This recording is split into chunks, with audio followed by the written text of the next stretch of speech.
je m'appelle Laetitia, je suis sage-femme depuis maintenant une dizaine d'années. Je suis passionnée par mon métier, je vis sage-femme, je lis sage-femme, je mange sage-femme, enfin voilà, bref.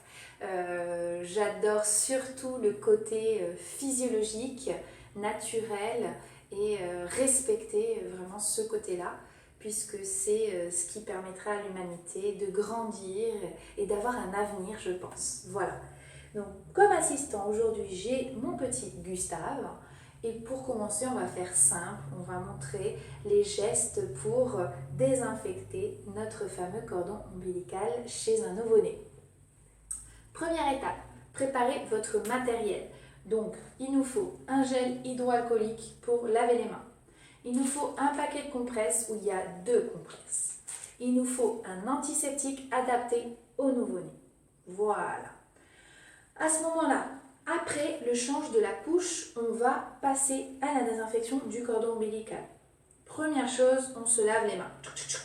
Donc normalement, on doit frotter ses mains de partout pendant 30 secondes au moins. Avoir les ongles courts et propres.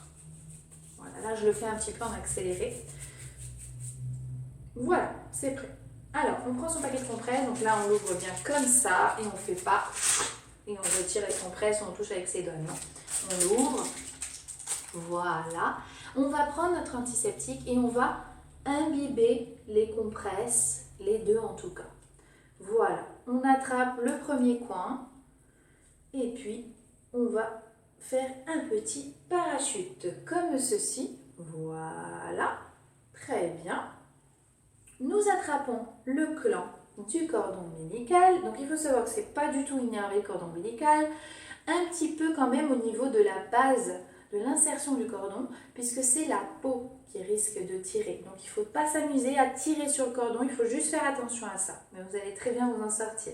Donc vous commencez par poser la compresse sur la peau du bébé, qui est la partie la plus propre. Et vous allez remonter vers le clan, qui est la partie la plus sale. Par un côté comme ceci, et avec l'autre côté de la compresse, vous passez comme ceci. Compresse souillée, on jette dans la poubelle. On prend sa deuxième compresse. On refait son petit parachute. Et là, cette fois-ci, on va s'occuper du gland. Donc, on passe une première fois de ce côté et une deuxième fois avec l'autre côté. Et on jette. On laisse sécher un petit peu à l'air libre, puis on va refermer avec la couche. La couche ne doit pas être sur le cordon ombilical. Le cordon ne doit pas se retrouver dans la couche. Voilà, le cordon ombilical est là et la couche se ferme ici. Alors on peut faire un petit tour vers la couche par exemple. Voilà, c'est le mieux. Ou alors des fois on trouve des couches adaptées où il y a effectivement une forme de U pour laisser la place pour le cordon ombilical. Gustave, tu as été un champion. Voilà, petite astuce par rapport au cordon ombilical pour pas qu'il y ait d'infection. Alors, privilégiez le pot à pot. Le pot à pot, c'est vraiment magique et magnifique.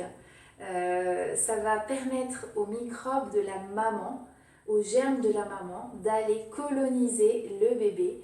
Donc là, ce sont des bons microbes, des bons germes qui vont permettre au bébé de se défendre et de ne pas attraper d'infection. Contrairement aux germes nosocomiaux de l'établissement hospitalier où vous avez accouché par exemple, ou les gens qui sont autour de vous, qui font partie du personnel, eux, ce n'est pas des gentils germes qu'ils peuvent avoir. Bien sûr, les gens font attention, ils se lavent les mains, mais pour prendre le moins de risques possible, et sachant que le pot à pot est un atout indéniable pour la santé d'un bébé et de sa maman, il faut absolument privilégier le pot à pot. Voilà. Dernière chose, je vous précise quels sont les signes de l'infection du cordon ombilical chez un nouveau-né. Premier signe, rougeur autour de l'insertion du cordon ombilical.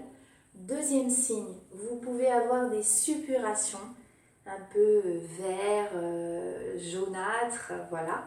Troisième signe, quand vous sentez, ça sent vraiment très mauvais, il y a une odeur nauséabonde. Dans ces cas-là, il faut consulter en urgence. Voilà, c'est terminé pour aujourd'hui. J'espère que la vidéo vous a plu. N'hésitez pas à la partager avec les futurs parents. Et on vous dit bye bye, à la prochaine!